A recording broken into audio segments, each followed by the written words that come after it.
Hi, my name's Jennifer Garrison. I am doing my video for SPD-504-O501 Survey of Special Education Autism Spectrum Disorders.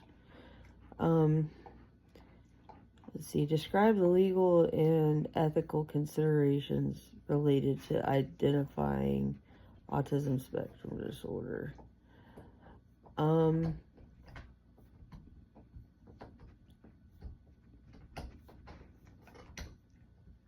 You have, of course, the need for informed consent when you're talking to parents to know that there are potential benefits to having an autism diagnosis, and there are also some, negative implications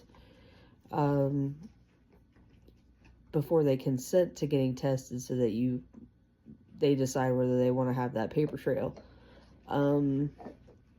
Autonomy of the students, that the students are involved in the process of their education and their IEP process. So as soon as they're able, they should be at IEP meetings and giving their input as much as possible, because the individualized education plan is designed for them, so they should have a say.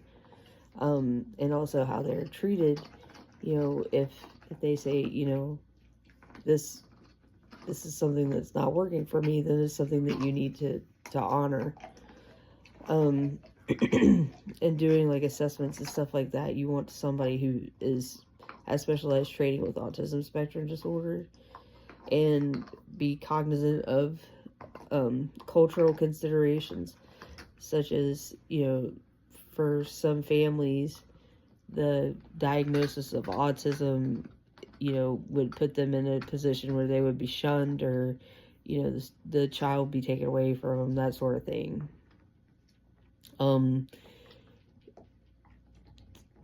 The stigma labeling of autism spectrum disorder is also an issue, because you have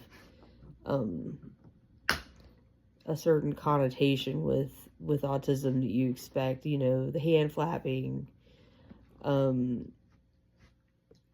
leading into the next question about the unique needs of autism spectrum disorder students and how it compares to other developmental disabilities. I've had students who have genetic disorders like Charge syndrome, Kabuki syndrome. In my class, I have a medically fragile unit, and chromosomal deletion disorders are often kind of linked to autism and also ADHD, because autism is a spectrum of disorders, so it ranges anywhere from very mild symptoms all the way up to like nonverbal, constant self-stimming, where they're totally dependent on other people. So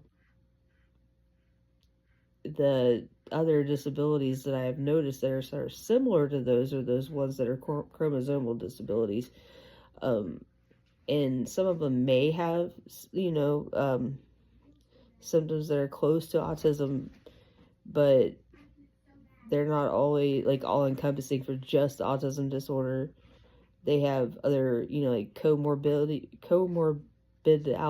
I'm sorry, because they would have, hypoplastic left heart syndrome, or, a cleft palate, that sort of thing that goes along with it. Let's see, how do you apply knowledge of theories and evidence-based practices to advocate for supports? IDEA says that all of our educational supports for our students with disabilities have to be based on evidence-based practices, because you don't want to use our students as guinea pigs.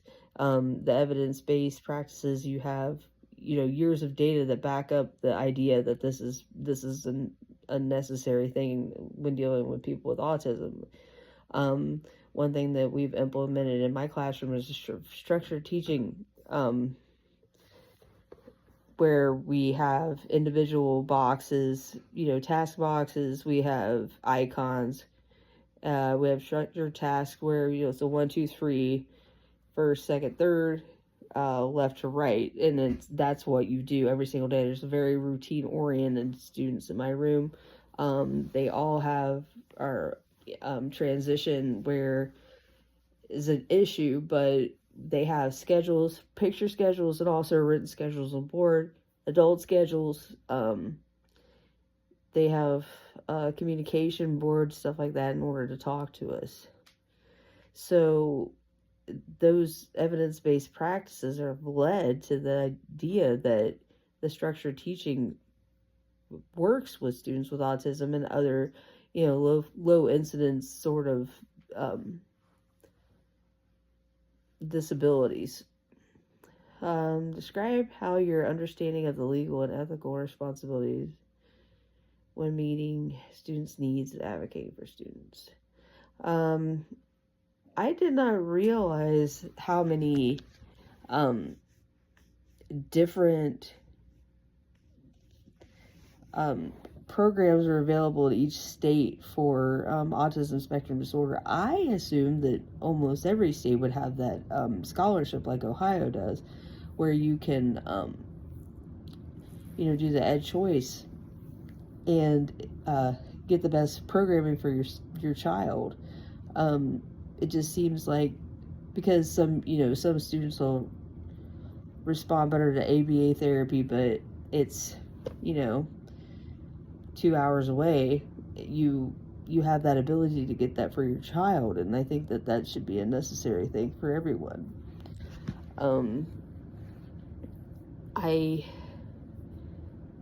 think we have a certain legal and ethical responsibility to prepare them for the next phase of their life. So connecting parents who oftentimes are on the spectrum themselves